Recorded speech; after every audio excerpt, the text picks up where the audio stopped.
So you have been executive director for EBALSI, which is the acronym for East Bay Asian Local Development Corporation, going on how many years now? I've been executive director since 1982, so almost 27 years. Wow. So tell And us, today is actually Ibalsi's anniversary date, it is. February 20th. Oh, wow. Congratulations. So Yeah. 1982 is when the building opened? The building was opened actually in early 81, Uh-huh. but Ibalsi was incorporated in 1975.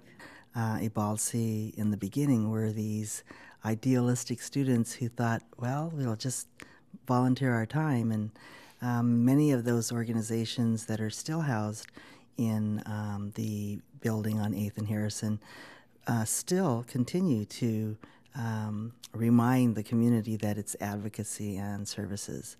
Mm-hmm. You have expanded. I was able to join you in your last annual dinner, and what always impressed me about Ibalsi was that the people who came to the annual events it was a very multi-ethnic, multiracial, um, a mix of business and nonprofits and community-based, groups. So, Ibalsi to me is a good model for the city of Oakland in terms of integrating business and nonprofit and across community and ethnic lines.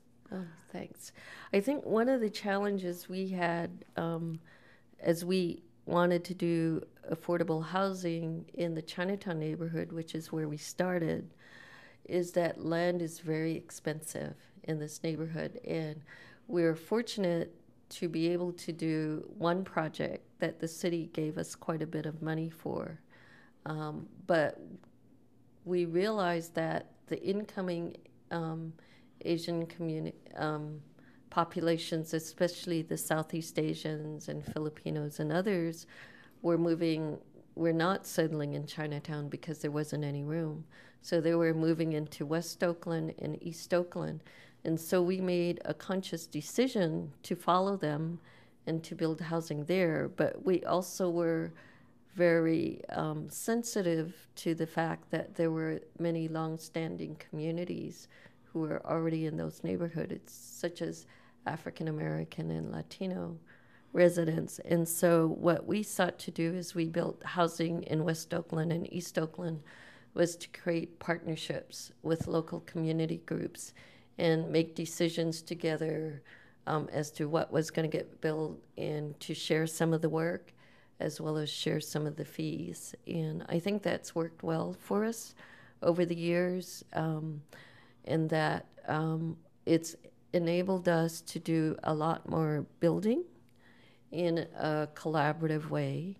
And in the end, I think we end up serving the Asian community much greater than if we had just stuck to serving one ethnic population. And what we do say about our buildings is that generally they reflect the neighborhood. So in buildings in West Oakland, it may be primarily African American tenants. In Chinatown, it may be primarily Asian. In East Oakland, where it's very diverse tenant population. But in every building, there's a mixture. And what that has done over time is also change Uvalde so that both our staff and our board is very diverse. In fact, we have as many African American as Asian board members. And I think it's really part of the spirit of Oakland that we're a very diverse community on a block by block basis. And it's really a joy to see how everybody interacts and shares their culture and history.